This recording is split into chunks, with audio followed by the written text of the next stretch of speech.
یہ کہتی ہیں بعض اوقات شوہر کسی زوجہ کو اتنا زیادہ اس سے کام لیتا ہے کہ وہ بہت ہی زیادہ تھک جاتی ہے، تو کیا وہ رات میں پھر بیٹھ کر نماز پڑھ سکتی ہے؟ جائز ہے؟ دیکھیں بالکل جائز نہیں ہے، کھڑے ہو کر ہی نماز پڑھنا ہوگا۔ تھکن اپنے مقام پر ہے، لیکن اتنا بھی آدمی نہیں تھک جاتا کہ آدمی کھڑے ہو کر نماز ہی نہ پڑھ سکے۔ ہاں اس کو مختصر کر لیں، جیسے عشاء کی نماز اگر پڑھنی ہے تو 4 سنتیں پہلے کی چھوڑ دیں، ڈائریکٹ 4 فرض پڑھیں، پھر نفل چھوڑ دیں، 2 سنت پڑھ لیں اور 3 وتر،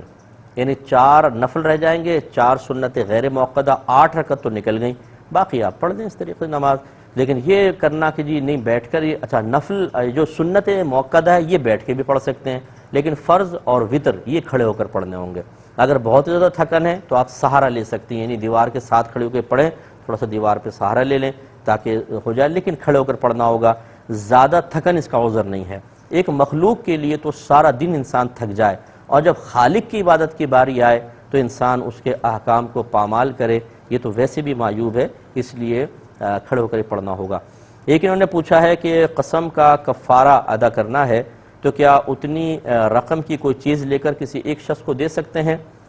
دیکھیں چونکہ اس میں جمع کا لفظ آیا ہے اور جمع کا اطلاق کم از کم 3 پر ہوتا ہے، اس لیے مناسب تو یہ ہے کہ اگر اتنے پیسوں سے مثلا 1000 روپے تقریباً پاکستانی بن رہا ہے قسم کا کفارہ، تو آپ کوئی چیز لے کر 3 حصوں میں اس کو ڈیوائیڈ کر کے کم از کم 3 افراد کو دے دیں، یہی اچھا طریقہ ہے۔ ایک ہی کو دینے کا مطلب ہے کہ تمام آپ نے جو 10 مساکین کو 2 ٹائم پیٹ بھر کے کھانا کھلانا تھا وہ سارا ایک ہی آدمی کو دے دیا، تو اس لیے اس میں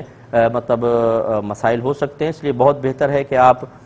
3 کم از کم آدمیوں کو دے دیں، اور ایک کو بھی دیں اگر رقم کے ذریعے بھی فقہا نے فرمایا، اللہ تعالیٰ قبول فرمائے تو الگ بات ہے، لیکن احتیاط اسی میں ہونی چاہیے۔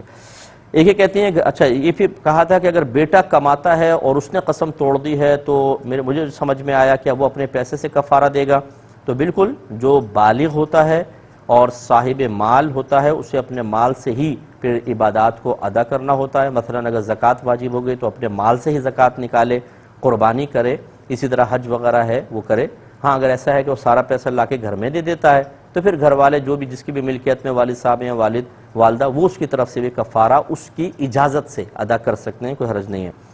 ایک یہ بہن نے پوچھا تھا کہ مکڑیاں گھر میں بہت زیادہ ہو گئی ہیں، ان کو مارنے کی کیا شرعی حیثیت ہے؟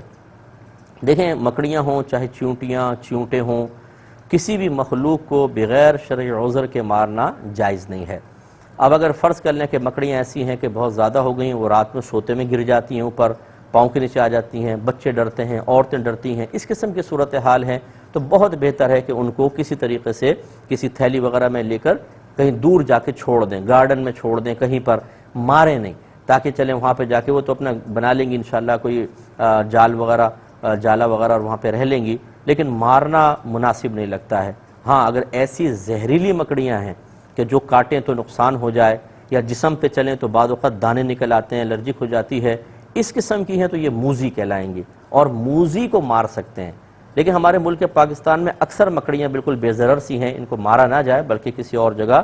ایسی جگہ چھوڑ دیں کہ کسی اور کے گھر میں بھی نہیں کہ پڑوسن کے ڈال دیے ساری کی ساری، ہو تو یہ بھی غلط ہے، کسی دور، اس لیے میں نے کہا پارک وغیرہ میں جا کے کسی سنسان علاقے میں یہ وہاں گزارا کر لیں گی، وہاں چھوڑ دیجئے۔